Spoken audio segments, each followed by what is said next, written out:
ब्रजभूषण शरण सिंह किस तरीके से बेटियों के पेट को, बेटियों की छाती को और अन्य हिस्सों को गलत तरीके से छूता। गिरफ्तारी की गारंटी तब तक नहीं है जब तक इस देश में महिला द्रोहियों की सरकार है, संघ परिवार की, जिसमें महिलाओं के लिए न तब जगह थी न अब। हेगड़ेवार से लेकर मोहन भागवत तक आज तक वहां पर किसी महिला को आस्थान नहीं। भूषण ने कहा कि पैसा लेकर बैठी है। ब्रजभूषण सिंह अपने परिवार किसी महिला को बिठाओ झूठा मुकदमा दर्ज कराने के लिए सड़क पर, हम पूरे देश से चंदा इकट्ठा करा के तुम्हारी झोली। हमारे देश की आज़ादी के 75वीं वर्षगांठ को कलंकित करने के लिए संघ परिवार की सरकार ने बिल्किस बानो को, जिसके 3.5 साल की मासूम बच्ची की हत्या कर दी गई, उसकी मां और 2 और महिलाओं का गैंग रेप किया गया, उसके परिवार के 14 लोगों की हत्या कर दी गई। हमारे भारत की एक बेटी के परिवार के 14 लोगों की हत्या कर दी, गैंग रेप कर दिया गया हो, और 75वीं वर्षगांठ पर आपने उसको कलंकित करने के लिए जानबूझ के उस दिन हत्यारे, बलात्कारी, दंगाइयों को इसलिए रिहा किया ताकि कलंक लगे हमारे देश की आज़ादी की 75वीं वर्षगांठ पर। और थूकता है भारत तुम्हारे जैसे लोगों पर। ये देश की आज़ादी के जंग में गोरों के संग थे, और देश की आज़ादी के बाद यौन शोषण करने वाले ब्रजभूषण के संग हैं, और बेटियों के यौन शोषण जिनका उनके खिलाफ खड़े हैं। मुस्कुराइए, आप नए भारत में है, उस भारत में है जिस भारत में बेटियां सड़क पर बैठ जाती है, बेटियां धरने पर बैठ जाती हैं। एक चाचा मौजूद हैं, उनसे हम बात करने की कोशिश करेंगे। क्या लगता है इन बेटियों को, जो भारत का नाम हर स्तर से ऊंचा की है, तिरंगा हर देश में लहरा दी, विदेशों में लहरा दी, उनको न्याय नहीं मिला? एफआईआर तो होता है पर जेल नहीं हो पाता। अगर आम आदमी अगर कोई कांड भी कर देता है छोटा था, तो पुलिस 2 मिनट में उसको जेल में डाल देती है। क्या लगता है इस बड़े नेता को जेल में डाल पाएगी पुलिस? देखिए, ये जो आपने कहा, आपने एक सांस में कई बातें कह दी हैं। मैं ये मानता हूँ और आपके दर्शकों से मैं ये कहना चाहता हूँ कि हमारे देश की जो कानून, पहले कानून की ताकत क्या है। यौन शोषण पीड़िता किसी भी थाने में जाएगी, उसकी शिकायत को एफआईआर माना जाता है। ये कनाट प्लेस थाने में गई 21 तारीख को, लिखित शिकायत इन्होंने दी थी, उसे एफआईआर में तब्दील नहीं किया गया। ये गैर कानूनी काम, अपराध किया वहाँ की पुलिस ने। उसके बाद सुप्रीम कोर्ट का दरवाज़ा खटखटाना पड़ा। देश के सबसे वरिष्ठ वकीलों में से एक कपिल सिब्बल और बड़े राजनेता भी हैं, उनको पैरवी करनी पड़ी। सुप्रीम कोर्ट के मुख्य न्यायाधीश की चौखट पर खटखटाना पड़ा, और सुप्रीम कोर्ट के मुख्य न्यायाधीश ने आदेश किया।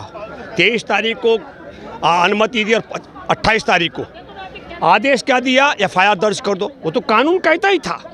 अगर मुख्य न्यायाधीश की अध्यक्षता ने गंभीरता से लिया होता तो उसका सबसे पहला कारण ये होना था कि कनाट प्लेस थाने के जिन पुलिसकर्मियों ने यौन शोषण की लिखित शिकायत को एफआईआर में तब्दील नहीं किया, उनको दंडित करना था। और अगर उनको तब दंड दिया जाता तो एफआईआर दर्ज करने के बाद जांच अधिकारी जो तय हुआ, उसके बाद ब्रजभूषण छुट्टा सांड की तरह नहीं घूम रहा होता।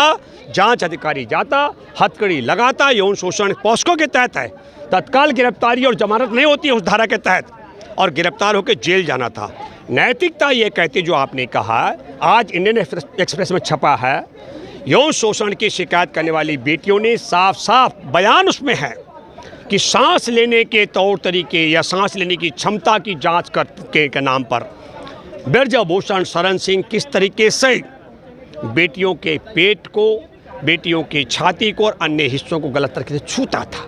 तो नैतिकता के आधार पर नरेंद्र मोदी, देश के प्रधानमंत्री, और विनेश फोगाट जब टोक्यो से वापस आई थी, तब उसे अपनी बेटी बताने वाले, है ना, उसके परिवार से भी मिले थे। नरेंद्र मोदी का नैतिक दायित्व बनता है वो ब्रजभूषण शरण सिंह से कहें वो पद से हटे, और कनाट प्लेस के जांच अधिकारी जिस पर दबाव बना रखा है मोदी सरकार ने ब्रजभूषण सिंह को गिरफ्तार न करने का, उसको छूट दें ताकि वह गिरफ्तार करे और ब्रजभूषण जेल जाए, और ये बेटियां यहाँ की बजाय अपने प्रैक्टिस पर ध्यान दें, अगले मेडल की तैयारी करें।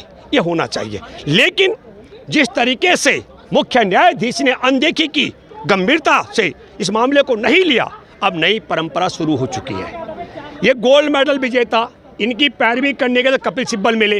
अब भारत में कोई भी पुलिस थाना यौन शोषण की शिकायत को एफआईआर में तब्दील नहीं करेगा, और देश का कानून उसका कुछ नहीं कर सकता है। ये नजीर, ये परंपरा शुरू हो गई मुख्य न्यायाधीश के इस प्रकार की उदासीनता के कारण।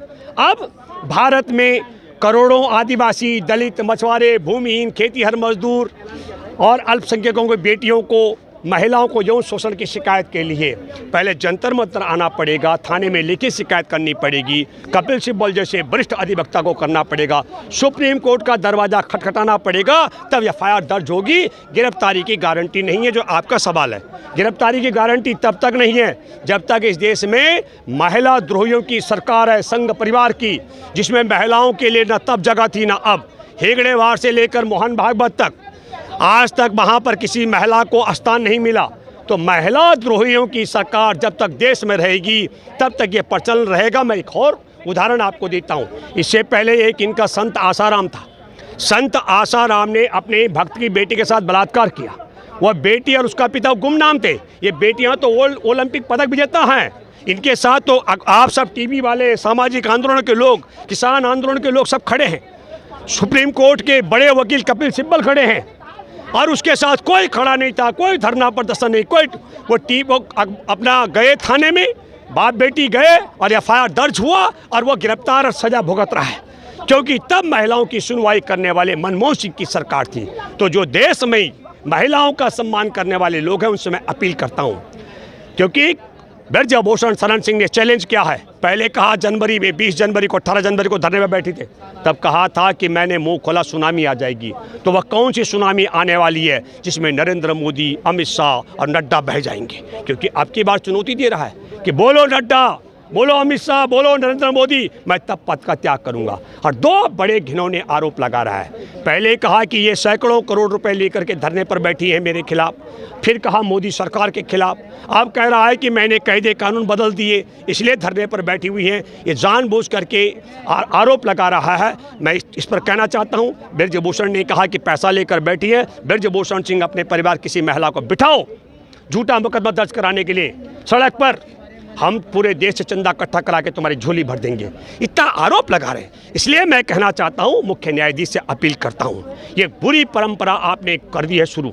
और इसी नहीं, इससे पहले यहाँ छावला में एक किरण नेगी थी जिसका गैंग रेप हुआ, उसकी हत्या कर दी गई, तेजाब से उसकी आंखें जला दी गई थी। उसके बलात्कारियों को जिनको सजाए मौत हो गई थी उनको बरी कर दिया गया। और एक और हमारे देश की आज़ादी की 75वीं वर्षगांठ को कलंकित करने के लिए संघ परिवार की सरकार ने बिल्किस बानो को, जिसके 3.5 साल की मासूम बच्ची की हत्या कर दी गई, उसकी मां और 2 और महिलाओं का गैंग रेप किया गया, उसके परिवार के 14 लोगों की हत्या कर दी गई। हमारे भारत की एक बेटी के परिवार के 14 लोगों की हत्या कर दी, गैंग रेप कर दिया गया हो, और 75वीं वर्षगांठ पर आपने उसको कलंकित करने के लिए जानबूझ के उस दिन हत्यारे, बलात्कारी, दंगाइयों को इसलिए रिहा किया ताकि कलंक लगे हमारे देश की आज़ादी की 75वीं वर्षगांठ पर। और थूकता है भारत तुम्हारे जैसे लोगों पर। ये देश की आज़ादी के जंग में गोरों के संग थे और देश की आज़ादी के बाद यौन शोषण करने वाले ब्रजभूषण के संग हैं और बेटियों के यौन शोषण जिनका उनके खिलाफ खड़े हैं।